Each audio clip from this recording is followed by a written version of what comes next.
Basic psychology. Humanistic psychology. Free will. Humanistic psychology sees people as having full conscious control over themselves and the choices they make.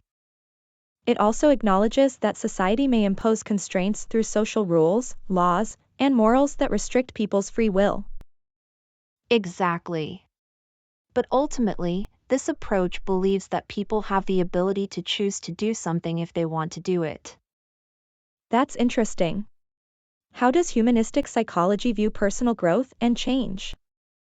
This approach sees people as having the ability to reflect on their feelings and experiences and initiate personal change and growth themselves. That's empowering.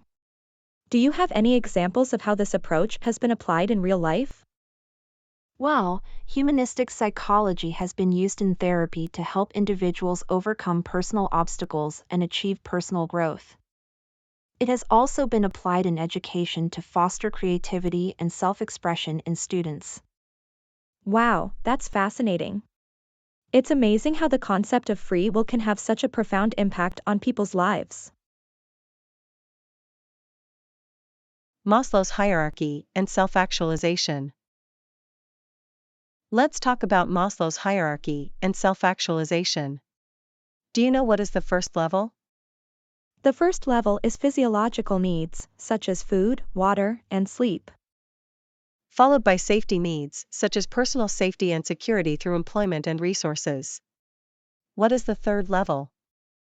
The third level is love and belonging, which involves acquiring friendships and intimate relationships. The fourth level is self-esteem needs, which involve confidence, achievement, and attaining respect from others. And the final level is self-actualization, which involves a person achieving their potential and a sense of well-being and satisfaction. Right, Maslow believed that a person cannot progress to the final stage without achieving the previous stages. And the drive to achieve self-actualization involves people working through the 4 previous stages. Maslow's hierarchy of needs can help us understand human behavior and motivations.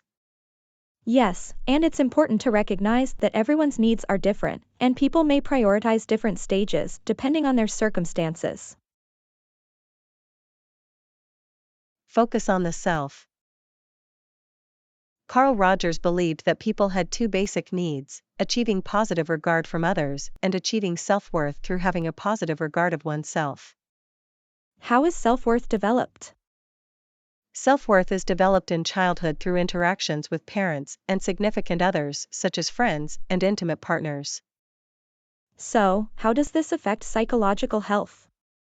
According to Carl Rogers, psychological health is determined by what people think about themselves and their sense of self-worth.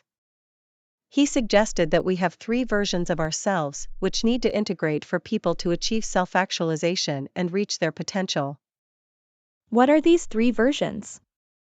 The first is the self-concept, which is how people feel they are as a person. The ideal self is the version of themselves people wish to be and who they are working towards becoming. The real self is the person people actually are. Interesting.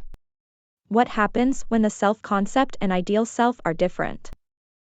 A state of incongruence occurs, and for self-actualization to occur, it's necessary for a person to experience congruence. An important factor in achieving congruence is unconditional positive regard. So, a person must be loved for who they are by someone else unconditionally? Yes, that's right. This may come from parents, other family members, or even friends or partners. The role of conditions of worth. Have you heard of the term conditions of worth? Yes, it's when a person feels they need to meet certain requirements to be loved and accepted by others. Exactly. These conditions may be either real or perceived by the individual. For example, a child may feel they need to achieve good grades to be loved by their parents. That makes sense.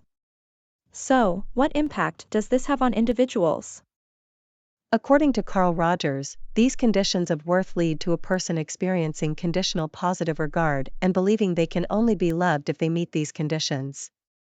This makes self-actualization more difficult to achieve. The influence on counseling psychology. How does counseling psychology address this issue?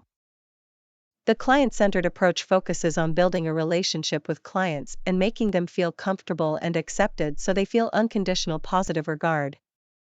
This helps remove any conditions of worth people may have and fosters acceptance and understanding. That sounds like a positive approach. Has it been effective? Yes, a meta-analysis by Elliott, 2002, found that humanistic therapies showed significant improvement in patients when compared to control groups. This effectiveness has led to a resurgence of the humanistic approach within counseling psychology. The humanistic approach evaluation. One of the major strengths of the humanistic approach is that it focuses on treating everyone as unique, and this is supported by research findings in gender research. What else can you tell me about the humanistic approach? Another strength is that Maslow's hierarchy is supported by research, which suggests it may have relevance on a much larger scale than simply individual growth. Haggerty, 1999, found that lower-level needs such as physiological needs and safety needs were more prevalent in countries of early economic development. Wow, that's fascinating. Are there any weaknesses to the humanistic approach?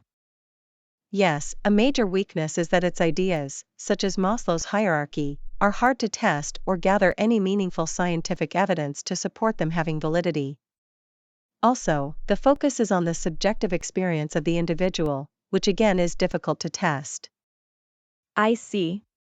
Are there any other weaknesses? Another major weakness is that it unrealistically assumes people are inherently good and interested in personal growth. The theory ignores the fact that people can be pessimistic or self-destructive, and the view that the development of personality is directed simply by personal growth is oversimplified. Interesting. Is the humanistic approach culturally biased? Yes, it could be argued that the humanistic approach is culturally biased and based on the assumptions of Western society. For example, Maslow's hierarchy does not appear to apply in Eastern countries, such as China.